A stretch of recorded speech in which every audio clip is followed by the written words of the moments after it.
Episode 30 martial tournament का निमंत्रण।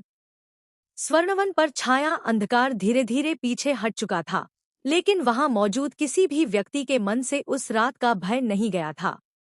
आकाश में खुला 8वां द्वार बंद हो चुका था। अनंत शून्य की विशाल आकृति गायब हो चुकी थी। सम्राट आदित्य भी अपने पीछे केवल एक रहस्य छोड़कर प्रकाश में विलीन हो चुका था। लेकिन जमीन पर बना वह टूटा हुआ मुकुट अब भी चमक रहा था। उसके चारों ओर हल्की काली ऊर्जा घूम रही थी। निवांश उस प्रतीक के सामने खड़ा था। उसकी अग्निनाग शक्ति अब शांत हो चुकी थी, लेकिन उसके भीतर एक नया परिवर्तन स्पष्ट महसूस हो रहा था। पहले उसकी शक्ति केवल अग्नि थी, अब अग्नि के भीतर नागशक्ति की एक जीवित धारा भी मौजूद थी। उसने धीरे से अपनी हथेली खोली। लाल अग्नि और हरे प्रकाश की दो पतली धाराएं उसकी उंगलियों के चारों ओर घूमने लगी। ऋत्वी उसके पास आकर खड़ी हो गई। तुम्हें कैसा लग रहा है? निवांश ने कुछ क्षण अपनी हथेली को देखा। अलग? दर्द? नहीं, डर। निवांश ने हल्की मुस्कान दी। थोड़ा। ऋत्वी ने उसकी ओर देखा। तुम्हें भी डर लगता है? मैं योद्धा हूं। तो योद्धा होने का मतलब यह नहीं कि डर नहीं लगता। निवांश ने अपनी हथेली बंद कर ली। मतलब यह है कि डर के बावजूद कदम पीछे न हटे। ऋत्वी के चेहरे पर हल्की मुस्कान आ गई। अब तुम काफी समझदार बातें करने लगे हो। निवांश ने भौं उठाई। तुम्हें लगता है मैं पहले समझदार नहीं था? पहले तुम हर समस्या का जवाब तलवार से देते थे, और अब भी तलवार से ही देते हो। निवांश हंस पड़ा। कई दिनों बाद दोनों के बीच ऐसा हल्का क्षण आया था, लेकिन यह शांति ज्यादा देर नहीं टिक सकी। पीछे से अर्कव की गंभीर आवाज आई। हमें यहां से तुरंत निकलना होगा। निवांश और ऋत्वी उसकी ओर मुड़े। अर्कव टूटी हुई जमीन के पास खड़ा था। उसकी आंखें उस मुकुट के प्रतीक पर थीं। क्यों? आर्या ने पूछा। अर्कव ने कहा, क्योंकि यह प्रतीक केवल चेतावनी नहीं है। शौर्य उसके पास खड़ा था। तो क्या है? एक संदेश। निवांश ने पूछा। किसका? अर्कव ने जमीन पर बने मुकुट को ध्यान से देखा। पुरानी परिषद का। वनराज ने यह सुनते ही अपनी आंखें बंद कर ली। मैंने सोचा था कि यह इतिहास समाप्त हो चुका है। निवांश ने उनकी ओर देखा। आप परिषद को जानते थे?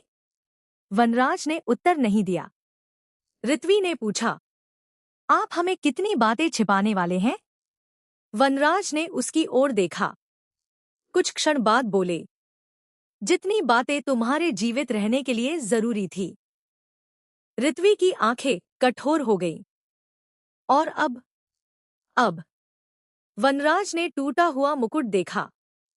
शायद समय आ गया है कि तुम्हें बाकी सच भी पता चले। उसी समय निशांत रुद्रसेन को लेकर उनके पास पहुंचा। रुद्रसेन के हाथ ऊर्जा बंधन से बंधे थे। उसका चेहरा शांत था। अजीब बात यह थी कि वह बंदी होने के बावजूद परेशान नहीं दिख रहा था। निवांश उसके सामने जाकर खड़ा हो गया। तुमने कहा था कि हमारे बीच कोई परिषद का आदमी है। रुद्रसेन मुस्कुराया। मैंने कहा था कि कोई ऐसा व्यक्ति है जो शुरू से इस योजना का हिस्सा रहा है। नाम बताओ। इतनी जल्दी? निवांश ने उसकी आंखों में देखा। मैं धैर्य रखने के मूड में नहीं हूं। रुद्रसेन हंसा। यही तुम्हारी कमजोरी है। निवांश की आंखों में अग्नि चमकी, लेकिन ऋत्वी ने उसके हाथ पर हाथ रख दिया। उसे उकसाने की कोशिश करने दो। निवांश शांत हो गया। रुद्रसेन ने ऋत्वी की ओर देखा। तुम बदल गई हो। ऋत्वी ने पूछा। कैसे? पहले तुम्हें अपनी शक्ति पर भरोसा था। वह कुछ क्षण रुका। अब तुम्हें अपने निर्णय पर भरोसा है। ऋत्वी ने कहा। तुम्हें इससे क्या? रुद्रसेन मुस्कुराया। बहुत कुछ। वह अचानक गंभीर हो गया, क्योंकि जिस दिन तुमने खुद निर्णय लेना शुरू किया, उसकी आंखों में चमक आई। उसी दिन तुम्हें नियंत्रित करना असंभव हो गया। ऋत्वी ने कोई उत्तर नहीं दिया। निशांत ने रुद्रसेन को पीछे खींच लिया। अब बहुत हुआ। लेकिन रुद्रसेन ने कहा, तुम लोग मुझे पूछताछ के लिए कहाँ ले जाओगे? अर्कव ने उत्तर दिया, वेरगढ़। रुद्रसेन हंस पड़ा। वहीं? निशांत ने उसकी ओर देखा। हाँ, तो फिर मुझे पूछताछ की जरूरत ही नहीं। सभी उसकी ओर देखने लगे। रुद्रसेन ने कहा, वहां तुम्हें मेरे जवाबों से ज्यादा बड़ी चीज मिलेगी। क्या? एक निमंत्रण। वेरगढ़ की ओर वापसी। अगली सुबह स्वर्णवन से लौटने की तैयारी शुरू हुई। उनकी यात्रा अब पहले जैसी नहीं थी। वे जब इस वन में आए थे, तब वे केवल कुछ मोहरों की तलाश में आए थे। अब उनके पास सातवीं शक्ति का रहस्य था। अनंत शून्य का सत्य था। सम्राट आदित्य के बलिदान की स्मृति थी। और सबसे बड़ा प्रश्न, निवांश के मातापिता की हत्या किसने करवाई थी? निवांश पूरे रास्ते चुप रहा। ऋत्वी उसके साथ चल रही थी। काफी देर तक दोनों के बीच कोई बात नहीं हुई। अंततः ऋत्वी ने पूछा, तुम सोच रहे हो? हाँ। अपने माता पिता के बारे में? निवांश ने सिर हिलाया। मैंने हमेशा सोचा था कि उनकी हत्या केवल राजनीतिक षड्यंत्र थी। अब लगता है। उसने कुछ क्षण रुककर कहा, उनकी मौत किसी बहुत बड़ी चीज की शुरुआत थी। ऋत्वी ने कहा, और शायद तुम्हारे जन्म से पहले ही यह सब तय हो गया था। निवांश ने उसकी ओर देखा। क्या तुम्हें कभी लगता है कि हमारा जीवन हमारे अपने फैसलों से नहीं, वह रुक गया, बल्कि किसी और की बनाई योजना के अनुसार चल रहा है? ऋत्वी कुछ क्षण सोचती रही। हाँ, तो योजना बनाने वाले को एक बात भूलनी पड़ती है। क्या? ऋत्वी मुस्कुराई। इंसान आखिरी पल में अपना फैसला बदल सकता है। निवांश के चेहरे पर हल्की मुस्कान आई। तुम्हारी यह बात याद रखूंगा। कुछ दूर आगे अर्कव चल रहा था। उसने पीछे मुड़कर दोनों को देखा। आर्या ने उसके चेहरे पर मुस्कान देख ली। क्या हुआ? अर्कव ने कहा, कुछ नहीं। तुम मुस्कुरा रहे थे। मैं? हाँ। अर्कव ने तुरंत चेहरा सीधा कर लिया। तुम्हें भ्रम हुआ। आर्या हंस पड़ी। चंद्रवंश का राजकुमार भी झूठ बोल सकता है। अर्कव ने कहा, आकाशाग्नि की राजकुमारी हर बात पर ध्यान भी दे सकती है। मैं ध्यान नहीं देती। तो अभी क्या कर रही थी? आर्या चुप हो गई। शौर्य पीछे से बोला, दोनों को बहस करने दो। आर्या ने उसकी ओर देखा। तुम बीच में मत बोलो। शौर्य मुस्कुरा दिया। यात्रा में पहली बार माहौल थोड़ा हल्का हुआ। लेकिन उनके पीछे चल रहे वनराज की आंखें गंभीर थीं। उन्हें पता था, शांति केवल तूफान के बीच का एक छोटा विराम थी। 3 दिन बाद वे वेरगढ़ की सीमा पर पहुंचे। लेकिन जैसे ही वे शहर के पास पहुंचे, उन्हें कुछ अलग दिखाई दिया। सड़कें असामान्य रूप से सजाई गई थी। हर जगह झंडे लगे थे।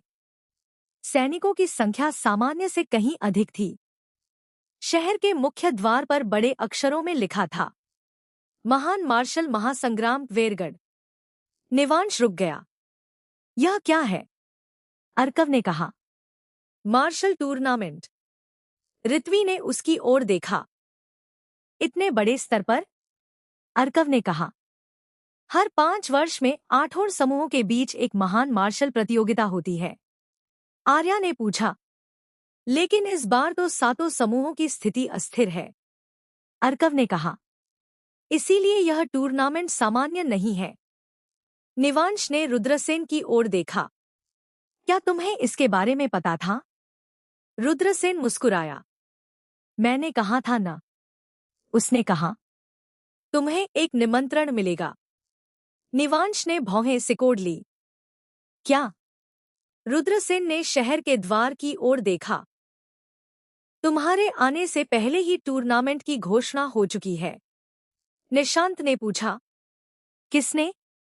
रुद्रसेन ने कहा। वेरगढ़ की परिषद ने। वनराज ने तुरंत कहा। यह संभव नहीं। क्यों?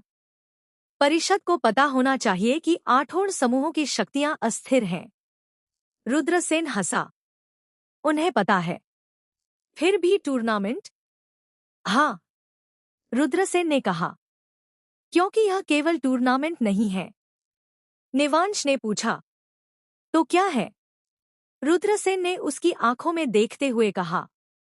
अगले उत्तराधिकारी चुनने का मंच। वेरगढ़ का महान मैदान।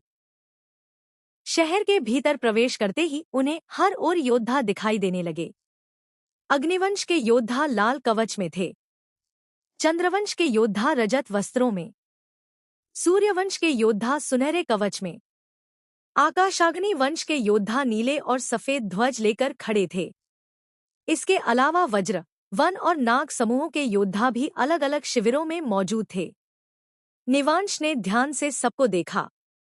इतने योद्धा, अर्कव ने कहा। यह केवल शक्ति प्रदर्शन नहीं है।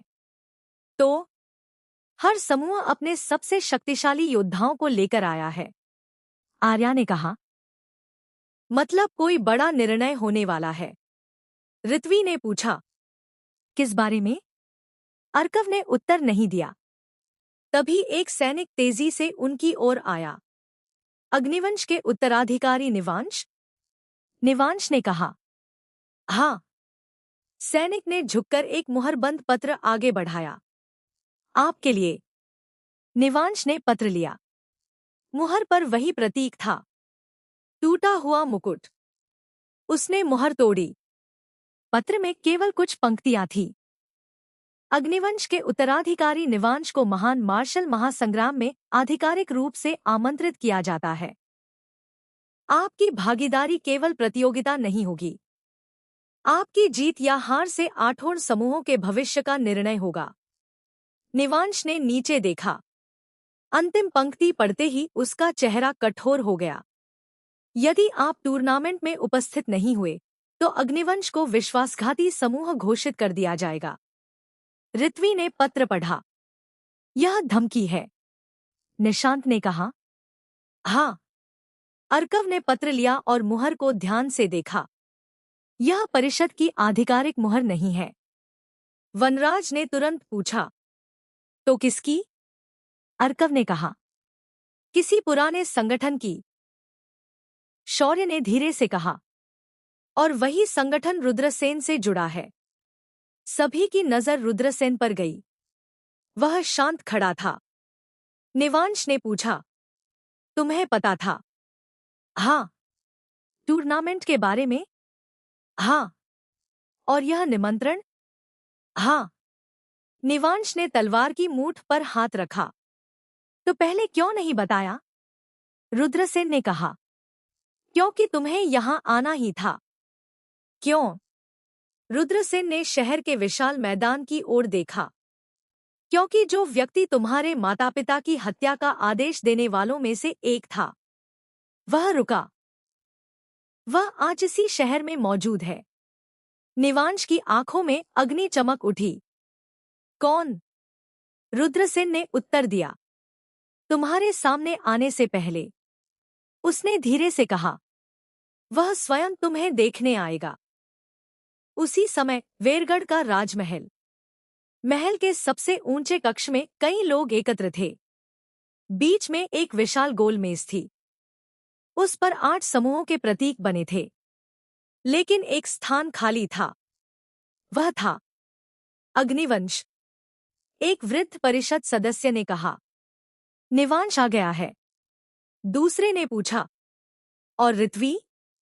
वह भी। अर्कव? हाँ। आर्या? हाँ। कक्ष में कुछ क्षण मौन रहा। फिर सबसे अंत में बैठे व्यक्ति ने अपनी आंखें खोलीं। उसका चेहरा अंधेरे में था। तो सभी मोहरे अपने स्थान पर आ गए। वृद्ध परिषद सदस्य ने असहज होकर पूछा, क्या अब योजना शुरू करें? अंधेरे में बैठे व्यक्ति ने कहा, नहीं। तो उसने मेज पर एक छोटी काली मुहर रखी। पहले उन्हें विश्वास दिलाओ कि यह केवल एक टूर्नामेंट है। वृद्ध व्यक्ति ने पूछा, और फिर? उस व्यक्ति ने हल्की मुस्कान के साथ कहा, पहले विश्वास। उसकी आंखों में ठंडी चमक आई। फिर विश्वासघात। वापस मैदान में निवांश, ऋत्वी और बाकी सभी मुख्य शिविर में पहुंचे। उन्हें देखकर कई योद्धा फुसफुसाने लगे, यही है निवांश, अग्निवंश का उत्तराधिकारी? सुना है उसने नागशक्ति जागृत कर ली। क्या यह सच है? कहते हैं उसने स्वर्णवन में अनंत शून्य का सामना किया। निवांश ने इन बातों पर ध्यान नहीं दिया, लेकिन एक व्यक्ति दूर से उसे ध्यानपूर्वक देख रहा था। उसकी उम्र लगभग निवांश के बराबर थी। काले और सुनहरे कवच में, कमर पर 2 तलवारें। उसके माथे पर वज्र समूह का प्रतीक था। वह धीरे धीरे निवांश के सामने आया। तुम निवांश हो? निवांश ने कहा, हाँ, मैं विक्रांत हूं। उसने अपना हाथ आगे बढ़ाया, वज्र समूह का उत्तराधिकारी। निवांश ने उसका हाथ थाम लिया। दोनों की पकड़ मजबूत थी। विक्रांत मुस्कुराया, तुम्हारे बारे में बहुत सुना है। निवांश ने कहा, उम्मीद है अच्छी बातें। कुछ अच्छी और कुछ। विक्रांत हंसा, वह तुम्हें मैदान में पता चल जाएगा। ऋत्वी ने पहली बार उसे ध्यान से देखा। उसकी आंखों में चुनौती थी, लेकिन शत्रुता नहीं। वह बोली, तुम टूर्नामेंट में हिस्सा ले रहे हो? हाँ। क्यों? विक्रांत ने कहा, अपने समूह के लिए। फिर उसने निवांश की ओर देखा, और शायद यह जानने के लिए भी कि असली उत्तराधिकारी कौन है। निवांश मुस्कुराया, फिर मैदान में मिलते हैं। विक्रांत पीछे हट गया, लेकिन जाते जाते उसने कहा, एक सलाह। निवांश ने पूछा, क्या? विक्रांत का चेहरा गंभीर हो गया। इस टूर्नामेंट में केवल योद्धाओं से सावधान मत रहना। तो दर्शकों से भी। वह चला गया। ऋत्वी ने निवांश की ओर देखा, मुझे यह आदमी पसंद नहीं। निवांश ने कहा, मुझे लगता है वह ईमानदार है। इतना भरोसा? नहीं। निवांश मुस्कुराया, बस अभी तक उसने झूठ नहीं बोला। ऋत्वी ने कहा, तुम्हें हर किसी पर शक करना सीखना पड़ेगा। निवांश ने उसकी ओर देखा, तुम पर भी? ऋत्वी कुछ क्षण चुप रही, फिर मुस्कुराकर बोली, मुझ पर सबसे कम। निवांश के चेहरे पर भी हल्की मुस्कान आ गई, लेकिन दोनों को पता नहीं था, उनकी यह नई दोस्ती जल्द ही ऐसी परीक्षा से गुजरने वाली थी, जिसमें विश्वास और संदेह के बीच केवल एक कदम का अंतर होगा। रात होते होते वेरगढ़ का पूरा शहर दीपों से जगमगा उठा। महान मार्शल महासंग्राम का उद्घाटन होने वाला था। हजारों लोग मैदान में जमा थे। राज परिवार, योद्धा, व्यापारी, गुरु और आठों समूहों के प्रतिनिधि सब मौजूद थे। मंच के बीच एक विशाल शंख रखा था। जैसे ही शंख बजने वाला था, महल की सबसे ऊंची बालकनी पर एक व्यक्ति दिखाई दिया। उसका चेहरा आधा ढका था। निवांश ने उसे देखते ही महसूस किया, उसकी अग्निनाग शक्ति अचानक प्रतिक्रिया कर रही थी। ऋत्वी ने भी उस व्यक्ति की ओर देखा। तुम्हें कुछ महसूस हुआ? निवांश ने धीमे से कहा। हाँ। अर्कव ने पूछा, क्या? निवांश की नजर उस अज्ञात व्यक्ति पर जमी थी। वही शक्ति। उसकी मुट्ठी कस गई, जो मेरे माता पिता की मृत्यु वाली स्मृति में थी। उसी क्षण बालकनी पर खड़ा व्यक्ति धीरे धीरे आगे आया, और उसने अपना चेहरा पूरी तरह उजागर कर दिया। निवांश की आंखें फैल गईं। ऋत्वी ने सांस रोक ली। निशांत का चेहरा कठोर हो गया, क्योंकि वह व्यक्ति कोई अजनबी नहीं था। वह था वेरगढ़ का वर्तमान प्रधान सेनापति, और उसके सीने पर वही प्रतीक चमक रहा था, टूटा हुआ मुकुट। शंख बजा। आम महान मार्शल महासंग्राम शुरू हो चुका था। लेकिन निवांश के लिए यह केवल एक टूर्नामेंट नहीं था, यह उसके माता पिता के हत्यारे तक पहुंचने का पहला वास्तविक रास्ता था। शंख की आवाज पूरे वेरगढ़ में गूंज चुकी थी।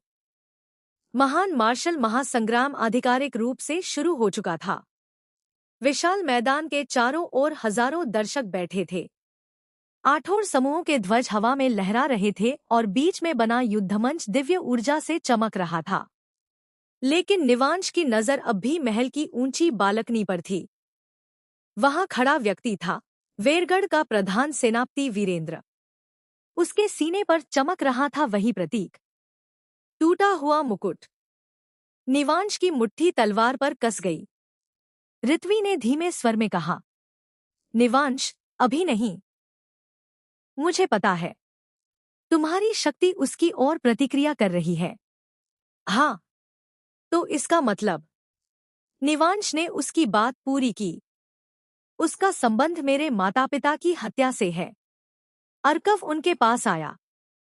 हमें जल्दबाजी नहीं करनी चाहिए। निवांश ने उसकी ओर देखा। मैं उसे अभी चुनौती नहीं दूंगा। अर्कव ने पूछा, क्यों? क्योंकि मुझे केवल उसका अपराध नहीं जानना। निवांश की आंखें कठोर थी। मुझे उसके पीछे खड़े लोगों तक पहुंचना है। अर्कव ने सिर हिलाया। सही। तभी उद्घोषक की आवाज पूरे मैदान में गूंजी। महान मार्शल महासंग्राम के प्रथम चरण की शुरुआत की घोषणा की जाती है। दर्शकों में उत्साह की लहर दौड़ गई। पहला चरण होगा 8 समूहों की शक्ति परीक्षा। मंच के बीच अचानक 8 विशाल स्तंभ उठे। हर स्तंभ पर एक अलग समूह का प्रतीक चमकने लगा। उद्घोषक ने कहा, प्रत्येक उत्तराधिकारी को अपने समूह के स्तंभ को सक्रिय करना होगा। जिसकी शक्ति सबसे अधिक होगी उसे अगले चरण में विशेष लाभ मिलेगा। ऋत्वी ने पूछा, क्या यह केवल शक्ति मापने की परीक्षा है? अर्कव ने सिर हिलाया। नहीं। तो देखो। उसने मंच के नीचे छिपे ऊर्जावृत्त की ओर संकेत किया। ये स्तंभ केवल शक्ति नहीं माप रहे, फिर ये रक्तवंश की पहचान कर रहे हैं। निवांश ने तुरंत समझ लिया। मतलब अगर किसी ने अपनी असली शक्ति छिपाई तो स्तंभ उसे पहचान लेगा। ऋत्वी ने कहा, तो किसी के लिए झूठ बोलना आसान नहीं होगा। अर्कव ने गंभीरता से कहा, यही बात मुझे परेशान कर रही है। पहला नाम। उद्घोषक ने घोषणा की। वज्र समूह के उत्तराधिकारी विक्रांत। विक्रांत मंच पर पहुंचा। दर्शकों में जोरदार शोर उठा। उसने अपना हाथ वज्र स्तंभ पर रखा। क्षण भर कुछ नहीं हुआ। फिर गर्जना। स्तंभ से बिजली जैसी ऊर्जा ऊपर उठी। पूरा मैदान चमक उठा। विक्रांत के चारों ओर स्वर्णिम वज्रशक्ति घूमने लगी। उद्घोषक चिल्लाया, अद्भुत शक्ति। विक्रांत ने हाथ पीछे खींच लिया। उसके स्तंभ पर संख्या उभरी, 8700। दर्शकों में तालियां गूंज उठीं। विक्रांत नीचे उतरते समय निवांश के पास से गुजरा। अब तुम्हारी बारी है। निवांश ने हल्की मुस्कान दी। देखते हैं। ऋत्वी की परीक्षा। सूर्यवंश की उत्तराधिकारी ऋत्वी। ऋत्वी मंच पर पहुंची। उसने सूर्य स्तंभ पर हाथ रखा।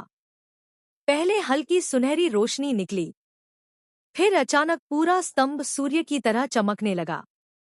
दर्शकों ने आंखों पर हाथ रख लिए।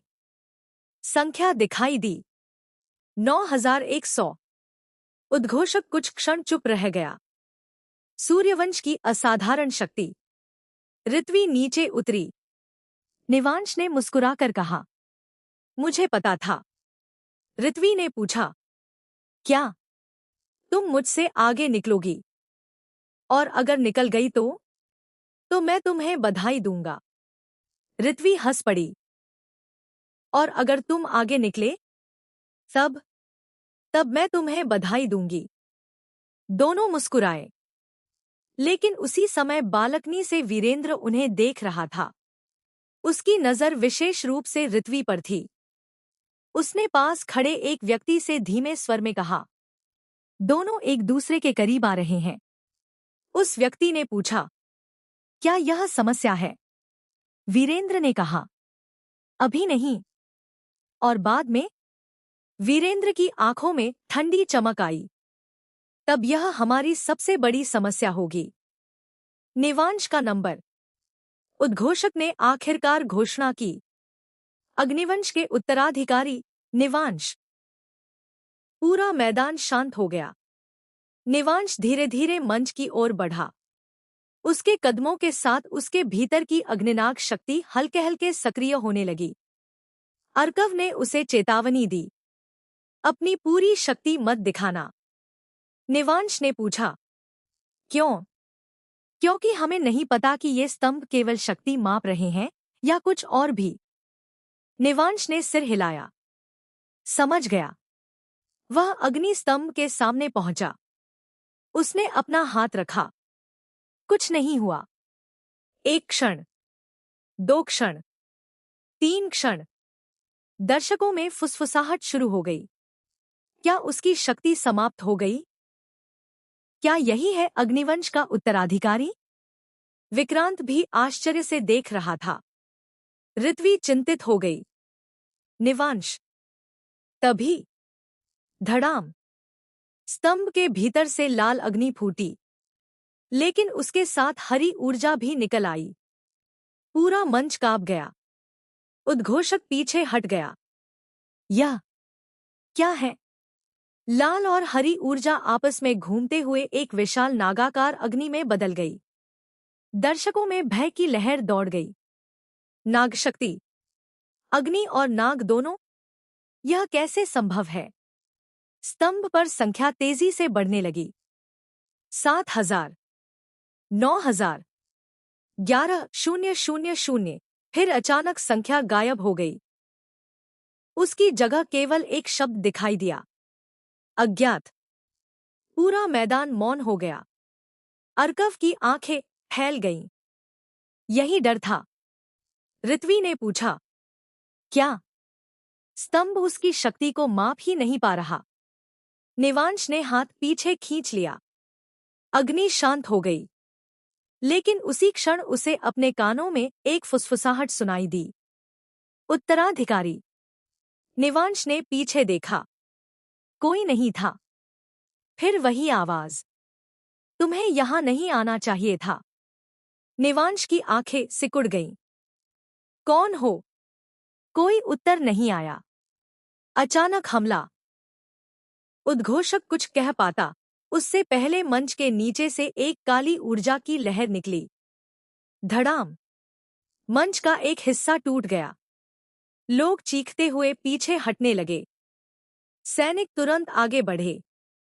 ऋत्वी ने अपनी सूर्य शक्ति सक्रिय कर ली। अर्कव ने चंद्रवृत्त बना दिया। आर्या ने आकाशाग्नि तैयार की। शौर्य की छाया जमीन पर फैल गई। निवांश ने तलवार निकाल ली।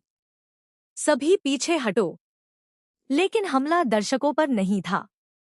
काली ऊर्जा सीधे अग्नि स्तंभ की ओर जा रही थी। निवांश तुरंत उसके सामने खड़ा हो गया। काली ऊर्जा उससे टकराई। धाम। निवांश कुछ कदम पीछे खिसका। उसकी तलवार कांप रही थी। यह शक्ति उसने पहचान लिया। अनंत शून्य की। अर्कव चिल्लाया, स्तंभ को बचाओ। निवांश ने अपनी अग्निनाग शक्ति सक्रिय की। उसने तलवार से जमीन पर एक विशाल वृत्त बनाया। लाल और हरे प्रकाश की दीवार खड़ी हो गई। काली ऊर्जा उससे टकराई। कुछ क्षण दोनों शक्तियां बराबर रहीं। फिर निवांश ने पूरी शक्ति से तलवार घुमाई। विस्फोट। काली ऊर्जा टूटकर बिखर गई। मैदान शांत हो गया, लेकिन जमीन पर एक छोटा सा काला टुकड़ा गिरा। निवांश ने उसे उठाया। उस पर वही चिन्ह था, टूटा हुआ मुकुट। निवांश ने ऊपर बालकनी की ओर देखा। वीरेंद्र वहां नहीं था, वह गायब हो चुका था। पहला रहस्य। निशांत तुरंत निवांश के पास आया। वह कहाँ गया? निवांश ने कहा। वीरेंद्र? हाँ, वह पहले से जानता था। अर्कव ने काले टुकड़े को देखा। यह साधारण मुहर नहीं है। तो यह किसी बड़े ऊर्जातंत्र का हिस्सा है। वनराज ने उसे देखते ही कहा, इसे नष्ट मत करना। निवांश ने पूछा, क्यों? क्योंकि इसके भीतर किसी की स्मृति बंद है। निवांश ने ध्यान से टुकड़ा देखा। स्मृति? वनराज ने सिर हिलाया। इसे सक्रिय करने पर शायद हमें पता चल सके कि यह मुहर किसने बनाई। ऋत्वी ने पूछा, तो अभी क्यों न करें? वनराज ने गंभीर स्वर में कहा, क्योंकि यह टूर्नामेंट के बीच करना सुरक्षित नहीं। विक्रांत उनके पास आ गया। मैं सहमत हूं। सभी उसकी ओर देखने लगे। वह बोला, जिसने हमला किया वह अभी भी यहीं है। निवांश ने पूछा, तुमने कुछ देखा? हाँ। विक्रांत ने मैदान के एक कोने की ओर इशारा किया। हमले से कुछ क्षण पहले एक व्यक्ति वहां से निकला था। अर्कव ने पूछा, कौन? विक्रांत ने कहा, काले वस्त्रों में। शौर्य ने पूछा, चेहरा? नहीं देखा। निवांश ने पूछा, लेकिन तुमने उसे पहचाना? विक्रांत कुछ क्षण चुप रहा। हाँ। कौन था? विक्रांत ने धीमे स्वर में कहा, वह मेरे समूह का व्यक्ति था। सन्नाटा छा गया। नया संदेह। विक्रांत ने कहा, मैं यह नहीं कह रहा कि वह मेरे समूह का विश्वासघाती है। निवांश ने पूछा, तो? मैं कह रहा हूं कि उसने मेरे समूह की पुरानी युद्धवेशभूषा पहनी थी। अर्कव ने तुरंत पूछा, क्या किसी को उस पोशाक तक विशेष पहुंच है? विक्रांत ने कहा, हाँ। किसे? विक्रांत की आंखें गंभीर हो गईं। मेरे बड़े भाई को। ऋत्वी ने पूछा, तुम्हारा भाई कहाँ है? विक्रांत ने पीछे देखा। उसका चेहरा बदल गया। वह कुछ क्षण वह चुप रहा, फिर बोला, आज सुबह से गायब है। निवांश ने धीरे से कहा, तो अब हमारे पास पहला संदिग्ध है। अर्कव ने सिर हिलाया। लेकिन केवल शक के आधार पर किसी को दोषी नहीं ठहरा सकते। निवांश ने कहा, सही। उसने काले मुहरटुकड़े को अपनी जेब में रख लिया। पहले सबूत चाहिए। विक्रांत ने हाथ आगे बढ़ाया। तो हम साथ खोजेंगे। निवांश ने उसका हाथ थाम लिया। ठीक है। ऋत्वी ने दोनों को देखा। उसके चेहरे पर हल्की मुस्कान आई। लेकिन उसी समय मैदान के बाहर से एक सैनिक दौड़ता हुआ आया। राजकुमारी ऋत्वी। ऋत्वी मुड़ी। क्या हुआ? सैनिक ने झुककर कहा, आपके पिता के शिविर से संदेश आया है। क्या संदेश? सैनिक ने कांपती आवाज में कहा, उन्होंने आपको तुरंत महल आने को कहा है। ऋत्वी ने पूछा, क्यों? सैनिक ने सिर झुका लिया। क्योंकि उसने एक मुहरबंद पत्र आगे बढ़ाया। आपके पिता पर हमला हुआ है। ऋत्वी का चेहरा सफेद पड़ गया। निवांश तुरंत उसके पास आया। ऋत्वी। उसने पत्र खोला। अंदर केवल एक पंक्ति थी, सूर्यवंश के राजा को जीवित रखना है तो राजकुमारी अकेली आए। निवांश की आंखों में अग्नि भड़क उठी। यह जाल है। ऋत्वी ने उसकी ओर देखा। मुझे जाना होगा। अकेली नहीं। उन्होंने स्पष्ट लिखा है। मुझे परवाह नहीं। मुझे परवाह नहीं। निवांश ने दृढ़ स्वर में कहा, अगर यह जाल है तो तुम उसमें अकेली नहीं जाओगी। दूर महल की एक बंद खिड़की के पीछे कोई उन्हें देख रहा था। उस व्यक्ति ने धीरे से कहा, यही चाहिए था, और उसके हाथ में पकड़ी मुहर पर लिखा था, पहला चरण सफल। ऋत्वी के हाथ में पकड़ा पत्र अब भी कांप रहा था। उसकी आंखें केवल एक ही पंक्ति पर टिकी थीं। सूर्यवंश के राजा को जीवित रखना है तो राजकुमारी अकेली आए। निवांश ने पत्र उसके हाथ से लेकर फिर पढ़ा।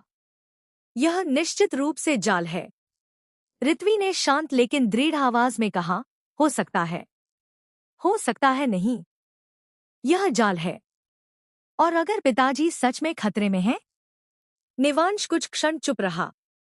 ऋत्वी ने कहा, मैं उन्हें छोड़ नहीं सकती। अर्कव आगे आया। तुम अकेली नहीं जाओगी। ऋत्वी ने उसकी ओर देखा। लेकिन पत्र में जिसने तुम्हें अकेले बुलाया है, उसे यही उम्मीद है कि तुम डर के कारण अकेले चली जाओगी। अर्कव ने पत्र की मुहर को देखा। लेकिन हम उसे उसकी योजना के अनुसार नहीं चलने देंगे। निवांश ने कहा, हम 4 दिशाओं से जाएंगे। शौर्य ने तुरंत कहा, मैं पहले जाकर रास्ता देखूंगा। आर्या बोली, मैं ऊपर से निगरानी रखूंगी। अर्कव ने कहा, मैं ऊर्जा के निशान खोजूंगा। निवांश ने ऋत्वी की ओर देखा। और तुम मेरे साथ रहोगी। ऋत्वी ने कुछ क्षण उसे देखा, फिर सिर हिला दिया। ठीक है। वेरगढ़ का पूर्वी मार्ग। रात होने से पहले ही वे पांचों सूर्यवंश के शिविर की ओर निकल पड़े। रास्ता शहर से बाहर निकलते ही सुनसान हो गया। पेड़ों के बीच हवा अजीब तरह से शांत थी। शौर्य अचानक रुक गया। रुको। सभी ठहर गए। निवांश ने पूछा, क्या हुआ? शौर्य ने जमीन की ओर इशारा किया। घोड़ों के निशान। अर्कव झुककर उन्हें देखने लगा। कितने? कम से कम 20। ऋत्वी ने कहा, सूर्यवंश के सैनिक? अर्कव ने सिर हिलाया। नहीं। कैसे? उनके पैरों के निशान सामान्य सैनिकों से अलग हैं। निवांश ने पूछा, तो किसके? अर्कव ने जवाब दिया, प्रशिक्षित हत्यारे। ऋत्वी का चेहरा गंभीर हो गया। तो हमला सच में हुआ था? निवांश ने कहा, या हमें यही विश्वास दिलाने के लिए हमला करवाया गया? अचानक पेड़ों के पीछे से एक आवाज आई, तुम्हें इतनी जल्दी समझ नहीं जाना चाहिए था। सभी योद्धा सतर्क हो गए। काले वस्त्रों में 4 योद्धा पेड़ों से बाहर आए। उनके चेहरे ढके हुए थे। निवांश ने तलवार निकाल ली। किसने भेजा तुम्हें? एक योद्धा ने उत्तर दिया, जिसे तुम्हारे बारे में तुमसे ज्यादा पता है। निवांश आगे बढ़ा। नाम बताओ। तुम्हें उसका नाम जानने की जरूरत नहीं। ऋत्वी ने सूर्य शक्ति सक्रिय की। तो फिर तुम्हें अपना नाम बताने की जरूरत भी नहीं। उसने हाथ आगे किया। सूर्य की एक तेज किरण सीधे सामने वाले योद्धा से टकराई। वह पीछे जा गिरा। बाकी 3 तुरंत हमला करने लगे। पहला संघर्ष। निवांश ने पहली तलवार रोक ली। टन्ना। दूसरा योद्धा उसके पीछे पहुंच चुका था। ऋत्वी ने तुरंत सूर्य चक्र फेंका। चक्र उसके सामने घूमता हुआ गया और उसके वार को रोक दिया। निवांश ने पीछे मुड़कर देखा। धन्यवाद। ऋत्वी ने कहा, बाद में धन्यवाद देना। तीसरा योद्धा आर्या की ओर बढ़ा। आर्या ने आकाशाग्नि से ऊर्जा की दीवार बनाई। मेरे पास आने की कोशिश मत करना। योद्धा ने दीवार तोड़ने की कोशिश की। आर्या ने दूसरा वार किया। इस बार वह पीछे हट गया। अर्कव ने जमीन पर चंद्र चिन्ह बनाया। सब पीछे हटो। चंद्रवृत्त सक्रिय होते ही चारों योद्धाओं की गति धीमी पड़ गई। शौर्य ने उनकी छाया पकड़ ली। अब निवांश ने तलवार घुमाई। चारों के हथियार जमीन पर गिर गए। लेकिन उनमें से एक ने अचानक अपनी कलाई पर बनी काली मुहर सक्रिय कर दी। निवांश की आंखें फैल गईं। पीछे हटो। धड़ाम। काली ऊर्जा का छोटा विस्फोट हुआ। धूल छंटने पर 3 योद्धा जमीन पर बेहोश थे, लेकिन चौथा गायब था। शौर्य ने तुरंत चारों ओर देखा। वह भाग गया। निवांश ने जमीन पर पड़ा एक काला कपड़े का टुकड़ा उठाया। उस पर वही प्रतीक था, टूटा हुआ मुकुट। ऋत्वी ने उसे देखते ही कहा, फिर वही। अर्कव ने कहा, इसका मतलब यह हमला भी उसी संगठन ने करवाया है। निवांश ने कपड़े को मुट्ठी में दबा लिया। और अब हमें पता है कि वे सूर्यवंश को निशाना क्यों बना रहे हैं। ऋत्वी ने पूछा, क्यों? निवांश ने उत्तर दिया, क्योंकि तुम टूर्नामेंट की सबसे मजबूत शक्तियों में से एक हो। ऋत्वी ने कहा, सिर्फ इसलिए? अर्कव ने धीरे से कहा, शायद नहीं। उसने सूर्यवंश के दिशाचिन्ह को देखा। हो सकता है उन्हें सूर्यवंश की किसी पुरानी शक्ति की जरूरत हो। ऋत्वी कुछ समझ नहीं पाई। कौन सी शक्ति? अर्कव ने कहा, यह हमें तुम्हारे महल में पता चलेगा। सूर्यवंश का शिविर। कुछ देर बाद वे सूर्यवंश के शिविर तक पहुंचे, लेकिन वहां कोई सैनिक नहीं था। तंबू खुले थे। कुछ हथियार जमीन पर पड़े थे।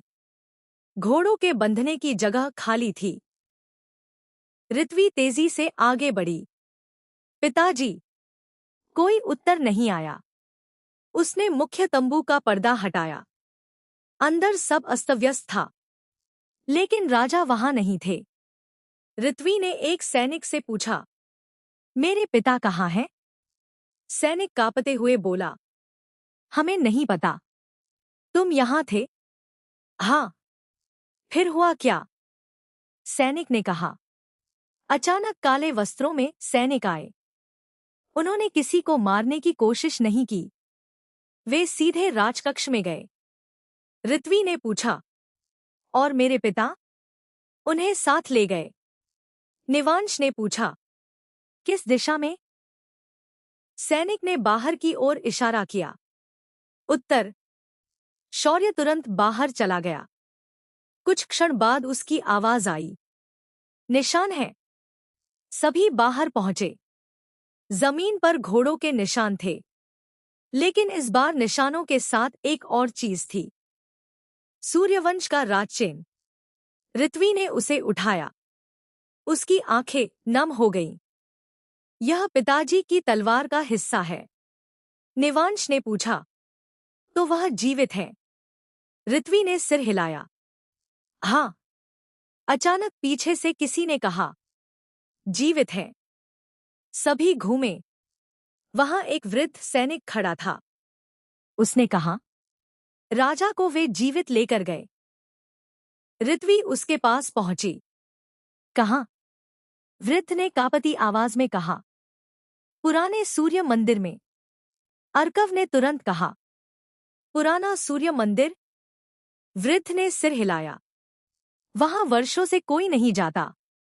ऋत्वी ने पूछा, क्यों? वृद्ध ने कहा, क्योंकि वह रुक गया। सूर्यवंश की सबसे पुरानी मुहर है। निवांश और अर्कव ने एक दूसरे की ओर देखा। अब उन्हें समझ आने लगा था, यह केवल राजा का अपहरण नहीं था। कोई सूर्यवंश की प्राचीन मुहर तक पहुंचना चाहता था। दूसरी ओर वेरगढ़ का राजमहल। उसी समय वीरेंद्र एक गुप्त कक्ष में पहुंचा। उसके सामने एक व्यक्ति खड़ा था। चेहरा अंधेरे में था। वीरेंद्र ने कहा, निवांश ने अग्निनाग शक्ति पूरी तरह स्वीकार कर ली है। मुझे पता है, उसकी शक्ति अपेक्षा से अधिक है, इसीलिए तो उसे यहां बुलाया गया। वीरेंद्र ने पूछा, और ऋत्वी? वह सूर्य मंदिर जाएगी। अगर वह वहां पहुंच गई तो? अंधेरे में खड़ा व्यक्ति मुस्कुराया। उसे पहुंचने दो। वीरेंद्र चौंका। लेकिन तुम अभी भी केवल युद्ध देखते हो, सेनापति। उस व्यक्ति ने मेज पर एक पुराना नक्शा खोला। मैं पूरी शतरंज देख रहा हूं। नक्शे पर 3 स्थान चिन्हित थे। वेरगढ़, स्वर्णवन, पुराना सूर्य मंदिर। फिर उसने चौथा निशान लगाया, अग्निवंश का प्राचीन दुर्ग। वीरेंद्र ने पूछा, अग्निवंश का दुर्ग? हाँ, वहां तो कोई नहीं जाता, अंधेरे में बैठे व्यक्ति ने कहा। अब जाएगा। कौन? उसने नक्शे पर निवांश के नाम के सामने एक काली मुहर लगा दी। वह स्वयं। सूर्य मंदिर की ओर। निवांश और ऋत्वी अपनी टीम के साथ उत्तर दिशा की ओर बढ़ रहे थे। रास्ता पहाड़ियों के बीच से गुजरता था। रात गहरी हो चुकी थी। अचानक ऋत्वी ने कहा, निवांश। हाँ? अगर मेरे पिता को कुछ हुआ तो? निवांश रुक गया। ऐसा नहीं होगा। तुम्हें कैसे पता? क्योंकि हमें उन्हें बचाना है, ऋत्वी ने धीमे स्वर में कहा। तुम हमेशा इतने निश्चित कैसे रहते हो? निवांश ने उसकी ओर देखा। मैं निश्चित नहीं हूं। तो? बस हार मानना नहीं चाहता। ऋत्वी कुछ क्षण उसे देखती रही, फिर बोली, मैं भी नहीं। दोनों आगे बढ़े, लेकिन जैसे ही वे पहाड़ी के शिखर पर पहुंचे, दूर अंधेरे में एक विशाल मंदिर दिखाई दिया। उसकी दीवारों पर सूर्य के प्राचीन चिन्ह चमक रहे थे, और मंदिर के ऊपर एक विशाल काली मुहर लगी थी। अर्कव ने उसे देखते ही कहा, यह सामान्य मुहर नहीं है। निवांश ने पूछा, क्या है? अर्कव ने उत्तर दिया, इसे किसी ने बाहर से नहीं लगाया। उसकी आंखें मंदिर पर टिक गईं। यह मुहर अंदर से बंद है। ऋत्वी चौंक गई। मतलब? अर्कव ने गंभीर स्वर में कहा, तुम्हारे पिता के साथ जो भी व्यक्ति अंदर है, उसने मंदिर को भीतर से बंद कर दिया है। निवांश ने तलवार निकाल ली। तो फिर दरवाजा तोड़ते हैं। ऋत्वी ने सूर्य शक्ति सक्रिय की। साथ में दोनों मंदिर की ओर बढ़े, लेकिन मंदिर के विशाल दरवाजे पर पहुंचते ही अचानक एक आवाज गूंजी। ऋत्वी। वह आवाज उसके पिता की थी। ऋत्वी ठिठक गई। पिताजी? अंदर से आवाज आई। अकेली अंदर आओ। निवांश ने तुरंत कहा, नहीं। लेकिन ऋत्वी ने दरवाजे पर हाथ रखा। उसकी आंखों में चिंता थी। अगर सच में पिताजी हैं? निवांश ने उसका हाथ रोक लिया। हम साथ जाएंगे। उसी क्षण दरवाजे पर काली ऊर्जा फैल गई, और भीतर से एक दूसरी आवाज आई, तो फिर दोनों आओ। निवांश की आंखें सिकुड़ गईं। उसे यह आवाज पहचान में आ चुकी थी। वह वही आवाज थी जो उसने अग्निवंश की पुरानी स्मृति में सुनी थी। निवांश। आवाज फिर आई। आखिरकार तुम अपने माता पिता की अधूरी कहानी तक पहुंच ही गए। निवांश की तलवार में अग्निनाग शक्ति भड़क उठी। ऋत्वी उसके पास खड़ी हो गई। दरवाजा धीरे धीरे खुलने लगा, और अंदर अंधकार के बीच एक सिंहासन पर सूर्यवंश के राजा बंधे हुए दिखाई दिए। उनके पीछे खड़ा व्यक्ति धीरे धीरे प्रकाश में आया। निवांश ने उसे देखते ही पहचान लिया। उसका चेहरा देखकर ऋत्वी भी स्तब्ध रह गई, क्योंकि वह व्यक्ति था ऋत्वी का अपना चाचा, और उसकी हथेली पर चमक रहा था टूटा हुआ मुकुट। पुराने सूर्य मंदिर के भीतर घना अंधकार था। दीवारों पर जलती हुई मशालों की रोशनी कांप रही थी। बीच में पत्थर के सिंहासन पर सूर्यवंश के राजा बंधे हुए थे। उनके पीछे खड़ा व्यक्ति धीरे धीरे प्रकाश में आया। ऋत्वी का चाचा देवराज। उसकी हथेली पर वही काला चिन्ह चमक रहा था, टूटा हुआ मुकुट। ऋत्वी कुछ क्षण उसे देखती रही। चाचा, देवराज ने शांत स्वर में कहा। बहुत समय बाद मिले, ऋत्वी। आपने पिताजी को क्यों बांधा? देवराज ने राजा की ओर देखा। क्योंकि तुम्हारे पिता ने मुझे कभी सच नहीं बताया, राजा ने कठोर आवाज में कहा। देवराज, यह तुम्हारे लिए अंतिम अवसर है, पीछे हट जाओ। देवराज हंसा। अंतिम अवसर? उसकी आंखों में कड़वाहट थी। भैया, आपने मुझे जीवन भर यही कहा, समय आने पर सब समझ जाओगे। वह कुछ कदम आगे आया, लेकिन वह समय कभी आया ही नहीं। ऋत्वी ने पूछा, आप किस सच की बात कर रहे हैं? देवराज ने उसकी ओर देखा। तुम्हें नहीं बताया गया? क्या? तुम्हारे जन्म का सच।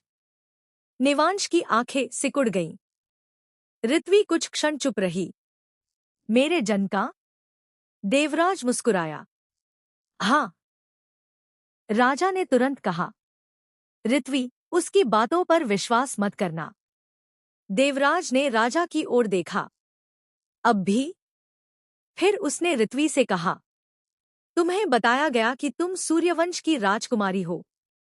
हाँ, लेकिन तुम्हें यह नहीं बताया गया कि तुम्हारी शक्ति केवल सूर्यवंश की शक्ति नहीं है। अर्कव ने तुरंत ध्यान दिया। किस शक्ति की बात कर रहे हो? देवराज ने उसकी ओर देखा। चंद्रवंश का उत्तराधिकारी भी यहाँ है। अर्कव आगे आया। सवाल का जवाब दो। देवराज मुस्कुराया। ऋत्वी के भीतर सूर्य ज्योति के साथ एक और शक्ति है। निवांश ने पूछा, कौन सी? देवराज ने उत्तर दिया, प्राचीन आदित्य मुहर। मंदिर की दीवारें अचानक चमक उठीं। ऋत्वी के शरीर के चारों ओर सुनहरी ऊर्जा फैल गई। वह पीछे हट गई। यह क्या है? राजा ने आंखें बंद कर ली। ऋत्वी ने उन्हें देखा। पिताजी। राजा कुछ नहीं बोले। ऋत्वी की आवाज कांप गई। क्या यह सच है? राजा ने धीरे से कहा। हाँ। ऋत्वी स्तब्ध रह गई। छिपा हुआ सच। देवराज ने कहा। सदियों पहले सूर्यवंश ने एक प्राचीन शक्ति को अपने भीतर सुरक्षित रखा था। अर्कव ने पूछा, अनंत शून्य से जुड़ी? देवराज ने सिर हिलाया। हाँ, निवांश ने कहा। लेकिन अनंत शून्य की शक्तियां 8 समूहों में बांटी गई थी। सही। देवराज ने ऋत्वी की ओर देखा। लेकिन एक शक्ति ऐसी थी जिसे किसी समूह को नहीं दिया गया। ऋत्वी ने पूछा, क्यों? क्योंकि वह शक्ति किसी योद्धा के लिए नहीं थी। तो किसके लिए? देवराज ने कहा, उस व्यक्ति के लिए जो 8 शक्तियों को एक साथ नियंत्रित कर सके। निवांश को तुरंत समझ आया। 8 शक्तियों का केंद्र। देवराज ने मुस्कुराकर कहा, तुम समझदार हो, निवांश। ऋत्वी ने कहा, लेकिन इसका मुझसे क्या संबंध है? देवराज ने उत्तर दिया, तुम उस शक्ति की वाहक हो। ऋत्वी ने अपने हाथों को देखा। सुनहरी ऊर्जा उसकी उंगलियों के चारों ओर घूम रही थी। तो मेरे माता पिता, राजा ने कहा, हमने तुम्हें बचाने के लिए यह रहस्य छिपाया था। ऋत्वी की आंखों में दर्द था। या मुझे इस्तेमाल करने के लिए? राजा ने तुरंत कहा, कभी नहीं। देवराज ने कटु हंसी हंसी। यही तो समस्या है। वह राजा की ओर मुड़ा। आप हमेशा कहते रहे कि आप उसे बचा रहे हैं। उसने अपनी मुट्ठी बांधी। लेकिन जब परिषद ने आदेश दिया कि ऋत्वी को 8 समूहों की शक्ति के केंद्र में बनाया जाएगा, तब आपने विरोध क्यों नहीं किया? राजा चुप रहे। निवांश ने उनकी ओर देखा। क्या यह सच है? राजा ने धीरे से कहा, परिषद ने ऐसा प्रस्ताव रखा था। ऋत्वी ने पूछा, और आपने? मैंने मना कर दिया। देवराज ने कहा, लेकिन बहुत देर हो चुकी थी। देवराज का असली उद्देश्य। निवांश ने तलवार उठाई। अगर तुम परिषद का हिस्सा हो तो तुम्हें ऋत्वी की शक्ति चाहिए। देवराज ने कहा, हाँ। ऋत्वी पीछे हट गई। आप मुझे नुकसान पहुंचाएंगे? नहीं। देवराज ने कहा, मैं तुम्हें मुक्त करूंगा। निवांश ने भौहें सिकोड़ ली। कैसे? देवराज ने अपनी हथेली उठाई। काली ऊर्जा फैल गई। टूटा हुआ मुकुट केवल विश्वासघात का प्रतीक नहीं है। अर्कव ने ध्यान से देखा। तो यह पुराने शासकों की मुहर है, देवराज ने कहा। उन लोगों की जिन्हें 8 समूहों ने इतिहास से मिटा दिया। निवांश ने पूछा, क्यों? क्योंकि उन्होंने अनंत शून्य को नियंत्रित करने की कोशिश की थी, अर्कव ने कहा, और असफल हुए। देवराज की आंखें ठंडी हो गईं। नहीं, तो उन्हें धोखा दिया गया। मंदिर अचानक कांपने लगा। दीवारों पर पुराने चित्र दिखाई देने लगे। 8 योद्धा, उनके बीच एक नवा व्यक्ति। उसके हाथ में एक टूटा हुआ मुकुट था। देवराज ने कहा, 8 समूहों ने दुनिया को बताया कि नवा समूह नष्ट हो गया। निवांश ने चित्र देखा। लेकिन वे आज भी जीवित हैं। ऋत्वी ने पूछा, कहाँ? देवराज ने उसकी ओर देखा। हर उस जगह जहां तुम्हें लगता है कि कोई तुम्हारा अपना है। अचानक हमला। अचानक मंदिर के बाहर से सैनिकों की आवाज सुनाई दी। शौर्य ने तलवार उठाई। कोई आ रहा है। आर्या ने बाहर देखा। बहुत सारे सैनिक। निवांश ने कहा, किसके? अर्कव ने ऊर्जा को महसूस किया। वेरगढ़ के सैनिक। ऋत्वी ने चौंक कर कहा, वे यहां क्यों आए? देवराज मुस्कुराया, क्योंकि उन्हें आदेश दिया गया है कि तुम्हें मेरे साथ देखकर तुम्हें भी विश्वासघाती घोषित कर दें। राजा ने तुरंत कहा, ऋत्वी, पीछे हटो। देवराज ने कहा, अब बहुत देर हो चुकी है। मंदिर के बाहर से आवाज आई, सूर्यवंश की राजकुमारी ऋत्वी को गिरफ्तार करो। ऋत्वी स्तब्ध रह गई। क्या? निवांश ने तलवार निकाल ली। कोई भी उसे छुएगा तो पहले मुझसे भिड़ेगा। दरवाजा टूट गया। दर्जनों सैनिक अंदर घुस आए। उनके पीछे खड़ा था प्रधान सेनापति वीरेंद्र। उसने निवांश की ओर देखा। मुझे उम्मीद थी कि तुम यही करोगे। निवांश की आंखें संकरी हो गईं। तुम? वीरेंद्र ने कहा, निवांश, तुम्हें गिरफ्तार किया जाता है। किस आरोप में? राजद्रोह। ऋत्वी आगे आई। और मुझे? वीरेंद्र ने कहा, सूर्यवंश की राजकुमारी होकर शाही बंदी को छुड़ाने और परिषद के आदेश की अवहेलना करने के लिए। ऋत्वी ने अविश्वास से अपने चाचा की ओर देखा। देवराज शांत खड़ा था। वीरेंद्र ने आदेश दिया, उन्हें पकड़ लो। सैनिक आगे बढ़े। निवांश ने तलवार उठाई, लेकिन ऋत्वी ने उसका हाथ रोक दिया। नहीं। निवांश ने उसकी ओर देखा। ऋत्वी, हम अभी लड़ेंगे तो वही होगा जो वे चाहते हैं। अर्कव ने तुरंत समझ लिया। हमें बाहर निकलने का रास्ता चाहिए। आर्या ने कहा, पीछे की दीवार में एक ऊर्जा मार्ग है। शौर्य ने पूछा, तुम्हें कैसे पता? दीवार पर पुराने आकाशाग्नि चिन्ह हैं। निवांश ने कहा, चलो। लेकिन तभी वीरेंद्र ने हाथ उठाया। काली ऊर्जा का एक जाल पूरे मंदिर में फैल गया। निवांश ने तलवार से उसे काटने की कोशिश की। चिंग! उसकी तलवार पीछे उछल गई। वीरेंद्र मुस्कुराया।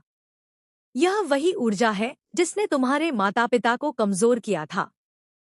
निवांश की आंखों में आग भड़क उठी। तुम? वीरेंद्र ने कहा, अब समझे? निवांश उसकी ओर बढ़ा। तुम उस रात वहां थे। वीरेंद्र का चेहरा पहली बार बदल गया। कुछ क्षण के लिए उसकी आंखों में भय दिखाई दिया, लेकिन वह तुरंत संभल गया। बहुत कुछ जानने लगे हो। निवांश ने तलवार उठाई। अब तुमसे जवाब लिए बिना नहीं रुकूंगा। वीरेंद्र ने हमला किया। दोनों की शक्तियां टकराईं। धाम! मंदिर की दीवारें कांपने लगी। ऋत्वी अपने पिता की ओर दौड़ी। लेकिन देवराज उसके सामने आ गया। ऋत्वी ने कहा, हटो। देवराज ने सिर हिलाया। तुम्हें अभी अपने पिता को मुक्त नहीं करना चाहिए। क्यों? क्योंकि वह तुम्हें रोकेंगे। किससे? देवराज ने कहा, उस शक्ति से जो तुम्हारे भीतर जागने वाली है। निवांश बनाम वीरेंद्र। वीरेंद्र का हर वार भारी था, लेकिन निवांश अब पहले वाला योद्धा नहीं था। अग्निनाग शक्ति उसके शरीर के चारों ओर घूम रही थी। वीरेंद्र ने तलवार से सीधा वार किया। निवांश ने रोक लिया। वीरेंद्र ने कहा, तुम्हारे पिता भी यही वार नहीं रोक पाए थे। निवांश की आंखें लाल हो गईं। मेरे पिता के बारे में बोलने का अधिकार तुम्हें नहीं। उसने पूरी शक्ति से वार किया। वीरेंद्र पीछे जा गिरा। उसका कवच टूट गया। उसकी गर्दन पर एक पुराना निशान दिखाई दिया। निवांश की नजर उस निशान पर पड़ी। वह निशान वही था जो उसके पिता की स्मृति में दिखाई दिया था। निवांश धीरे से बोला, तुम वहां थे। वीरेंद्र ने उत्तर नहीं दिया। निवांश आगे बढ़ा, तुम मेरे पिता के आखिरी क्षणों के गवाह थे। वीरेंद्र चुप रहा। किसने आदेश दिया था? वीरेंद्र ने अचानक हंसना शुरू कर दिया। तुम सच में जानना चाहते हो? हाँ, वीरेंद्र ने कहा। जिस व्यक्ति को तुम सबसे ज्यादा भरोसेमंद समझते हो। निवांश रुक गया। कौन? वीरेंद्र ने उत्तर देने के लिए मुंह खोला, लेकिन तभी उसके सीने में काली ऊर्जा का तीर आकर लगा। वह जमीन पर गिर गया। सभी स्तब्ध रह गए। अर्कव चिल्लाया, किसने हमला किया? मंदिर की ऊंची छत पर एक छाया दिखाई दी। उसने काला वस्त्र पहन रखा था। चेहरा ढका हुआ था। उसने कहा, वीरेंद्र ने जितना जानना था उतना जान लिया। निवांश ने ऊपर देखा। तुम कौन हो? छाया ने उत्तर दिया, जिसे तुम ढूंढ रहे हो। फिर उसने अपना मुखौटा थोड़ा हटाया। निवांश की आंखें फैल गईं। वह चेहरा उसे जाना पहचाना था। बहुत पुराना, बहुत अपना। और तभी वह व्यक्ति बोला, तुम्हारे माता पिता की मृत्यु का आदेश मैंने नहीं दिया था। वह मुस्कुराया, मैंने केवल उस आदेश को पहुंचाया था। निवांश का चेहरा कठोर हो गया। तो आदेश किसने दिया? छाया ने कहा, तुम्हारे अपने अग्निवंश ने। मंदिर में सन्नाटा छा गया। निवांश की तलवार उसके हाथ में कांपने लगी। ऋत्वी ने उसकी ओर देखा और पहली बार उसे लगा, निवांश के सामने अब सबसे कठिन युद्ध कोई बाहरी शत्रु नहीं, बल्कि उसके अपने अतीत से होने वाला था।